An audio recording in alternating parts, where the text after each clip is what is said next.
Hello, my name is John Edwards, and I am a licensed therapist. As you may know, or you may not know, May is National Mental Health Awareness Month in the USA.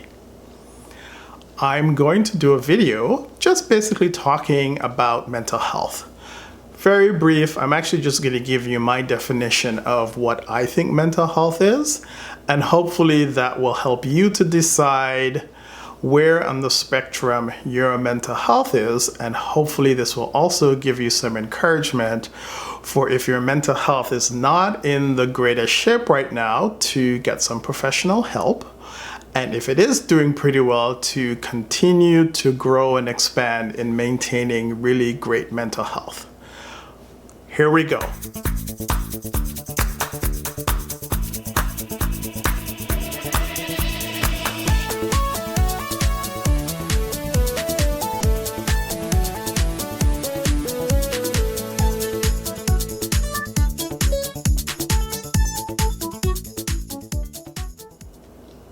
So what is mental health? These words are often shared. How is your mental health? What is your mental health? How are you doing with your mental health? These statements and questions are quite common. At least they're pretty common in the world of psychotherapists and counselors and therapy. And I'm not sure that everybody necessarily agrees with various definitions of mental health. But my definition is pretty simple and pretty straightforward. Mental health is your state of being, your state of emotional being, or what state you are in emotionally, moment to moment, day to day, week to week. That's my definition.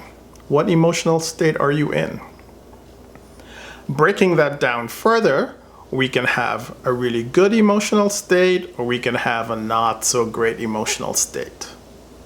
Another way of saying that is, are you emotionally regulated for the vast majority of time throughout the day, throughout the week, or are you emotionally dysregulated for significant portions of the day or the week?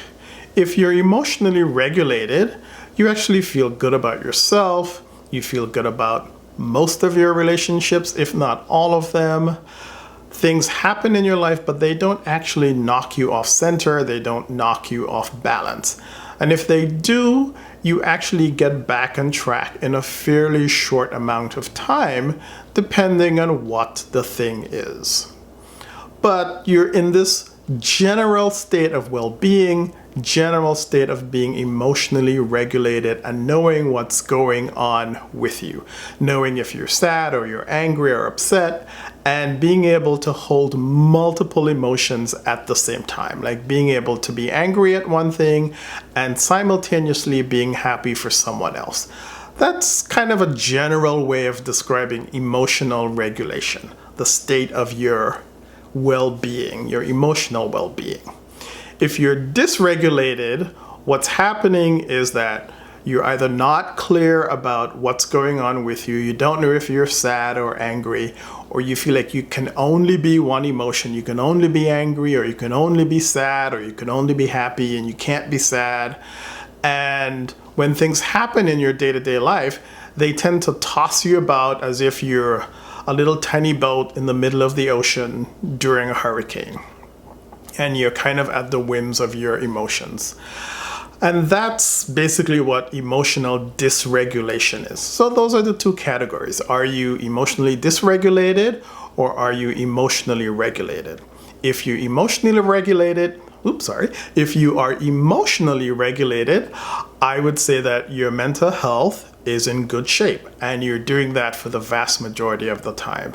If you are emotionally dysregulated and you're not doing that great for the vast majority of time, then I would say that your mental health is not in the best shape. That's mental health. Where are you? Are you emotionally regulated and in good mental health? Or are you emotionally dysregulated and in not so great mental health?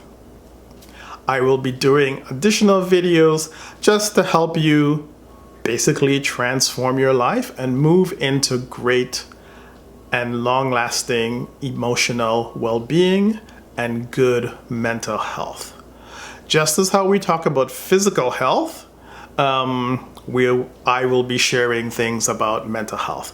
Although I'm not quite sure why we continue as a society to separate physical health and mental health, especially in the current public health crisis, because they really cannot be separated, and they really are very tied together because they're, in our body. It's one system that's integrated, but somehow we do a really good job of separating the two out. And for those of you who are going, no, they're not really the same, they're not really connected, I want you to try to have a good time if you have a really, really bad toothache. Just doesn't happen.